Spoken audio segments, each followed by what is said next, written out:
Hello engineers, मैं practical मामा। तो engineers, आज जो है तो अपने एक व्यूवर्स का काम चालू था, तो मैं विजिट के लिए गया था। आज वहाँ पे तो मैंने जाके जो है तो मैंने बात किया। वहाँ पे जाने के बाद में मैंने एक शॉर्ट वीडियो भी डाला अभी थोड़ी देर पहले उस पे। तो वहाँ पे साइट पे काफ़ी सारे प्रॉब्लम थे, बहुत सारे प्रॉब्लम थे। तो मैंने जो है तो उस बारे में कॉन्ट्रैक्टर से बात किया कि मैं भाई आप ये सारे गलत काम क्यों करते हो।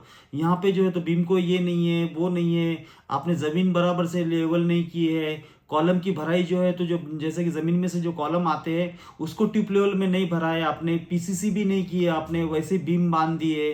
तो मैंने काफ़ी सारी चीज़ें मेरे को गलत दिखी, तो मैंने गलत तरीके से वो बताया वो सारी चीज़ें कि भाई ये सही तरीके से आप काम जो है तो करवाया करो।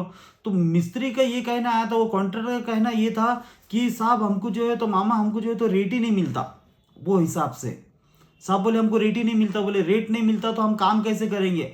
आप काम क्वालिटी में चाहिए तो आपको रेट देना पड़ेगा। तो अक्सर ऐसे हो जाता है कि मेरा मैं ये वीडियो बना इसलिए रहा हूँ कि यार ये बात भी सही है ना। अभी मैं अक्सर बोलता हूँ कि इंजीनियर लोग को ऐसी चेकिंग करना चाहिए, वैसी चेकिंग करना चाहिए, जिस बारे में मैं चेकिंग करने के लिए बताता हूँ। लेकिन ऐसे हो जाता है सामने वाले बंदे को अगर रेट नहीं मिलेगा, वो अपने सामने जो कारागिर लगाता है, कॉन्ट्रैक्टर को दो पैसा नहीं बचेगा, वो सस्ता वाला कारागिर लगाएगा और वो उस तरीके से ही काम होएगा। अभी मैं एक साधारण एक चीज बताता हूँ मैं आपको। जैसे कि अभी सामने वाले ने समझो कॉलम निकाला, फुटिंग से कॉलम निकाला, ऊपर आने के बाद में जमीन लेवल तक उसने कॉलम लाया, ट्यूब लेवल में कॉलम को उसने भर दिया, ठीक है ना। अब जब मिट्टी डालने का टाइम आया, उसको लेवल करने का टाइम आया, तो उसको वो लेवल जो है तो कारागिरी कर सकता है, वो वर्कर से नहीं होता है। जैसे कि वर्कर से कराएंगे तो नहीं होता। जैसे लेबर तो लेबर ही रहता है ना, उसको मिस्त्री लगता है लेवल करने के लिए, पीसीसी करने के लिए मिस्त्री लगता है। तो मैंने बोला भाई ये चीज तूने क्यों नहीं करवाया, आपने करवाना चाहिए था। बोले साहब मेरे को वो हिसाब से रेट ही नहीं मिला है। तो ये बात भी सही है कि अपन अक्सर मैं जब भी वीडियो बनाता हूँ तो मैं कॉन्ट्रैक्टर के बारे में बोलता हूँ ये काम ऐसा होना चाहिए, यहाँ पे एल प्रोवाइड नहीं किया, यहाँ पे फलानी चीज नहीं किया, यहाँ पे 135 डिग्री में जो है तो कॉलम को जो है तो रिंग को जो है तो एल नहीं मारा, है ना। ये सारी चीजें जो है तो मामा बताते। लेकिन मेरे को ऐसा हुआ कि यार उनकी भी बात सही है।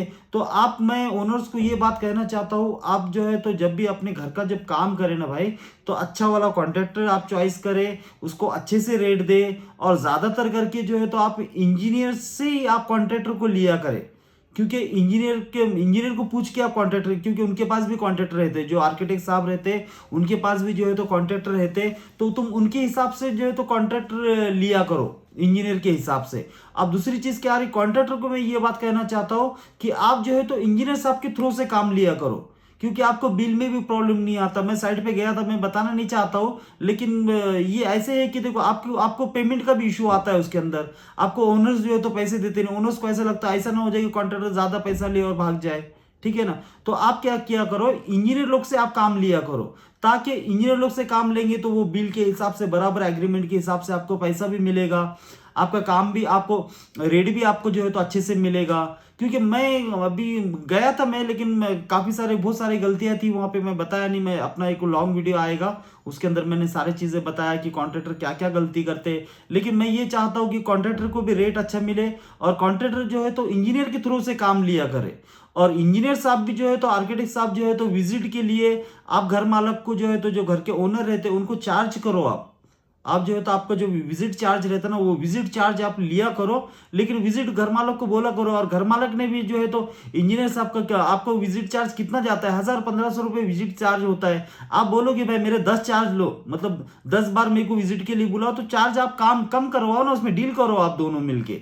जैसे घर के ओनर्स है और इंजीनियर आर्किटेक्ट साहब जो है, तो इसमें आप डील करो, डील करके आप कम करो। लेकिन विजिट जो है तो आप ज्यादा से ज्यादा विजिट दिया करो, क्योंकि किसी के पूरे फ्यूचर की जो कमाई होती है वो घर में बंदा लगाता है, वहां पे उस तरीके से जब काम नहीं होता है तो वो कैसे अच्छा नहीं लगता है ना। तो आप जो है तो काम कराया करो, क्योंकि देखो ऐसा नहीं होता है कि बिल्डिंग तुरंत गिर जाती है, बिल्डिंग तुरंत नहीं गिरती है, बिल्डिंग गिरने के लिए काफी टाइम लगता है, 50 साल तो वो चली जाती है। लेकिन क्या होता है मालूम क्या, अगर वही बिल्डिंग अगर 50 साल चलने के बजाय अगर 20 साल में अगर खराब हो गई, आपको मेंटेनेंस को आ रहा है, क्योंकि आगे आगे जो है तो महंगाई बढ़ती रहेंगी। आज सीमेंट की गोनी अगर आप लेने जाएंगे 300-350 रुपए की सीमेंट की बैग आ रही, 20 साल के बाद में आपका मेंटेनेंस निकलेगा तो वो सीमेंट की बैग हो जाएगी 600 रुपए की। तो तब आप कितना कितना खर्चा हो जाएगा, आपका खर्चा ज़्यादा हो जाएगा ना। तो वो हिसाब से जब आप अभी काम करवा रहे तो काम आप अच्छे से करवाया करो। आप इंजीनियर लगाया करो, आर्किटेक्ट लगाया करो, कॉन्ट्रैक्टर को भी अच्छा रेट दिया करो, कॉन्ट्रैक्टर की टीम देखा करो, कॉन्ट्रैक्टर के 4-5 जाके साइट चेक करा करो, उसकी सेंटरिंग देखा करो, सेंटरिंग कैसी है उसके पास में, सेंटरिंग अच्छी है या नहीं अच्छी है। और कॉन्ट्रैक्टर को आप अच्छा रेट देंगे तो कॉन्ट्रैक्टर अच्छे से भी काम करेगा। तो और दूसरी चीज़ ये हो गई कि मैं काफ़ी जगह देख रहा हूँ, काफ़ी शहर में घूम के आया हूँ अभी फिलहाल में। जैसे कि अपने बॉम्बे साइड में जो है तो प्लिंथ का रेट देते हैं, प्लिंथ बीम तक एक माप, स्लैब का लेवल का माप मिलता है, ठीक है ना। मतलब समझ गए आप कैसे, जैसे कि स्लैब का भी आपने समझो, स्लैब का अगर काम दिए 250 रुपये से, अगर स्लैब का अगर काम दिए तो बहुत सी जगह ऐसा है कि प्लिंथ बीम का माप ही नहीं देते। अरे यार, उसको खर्चा तो कॉन्ट्रैक्टर का वहीं पे जाता है ना, कॉन्ट्रैक्टर को जो खर्चा लगता है ना वो प्लेन बीम में नीचे ही जाता है।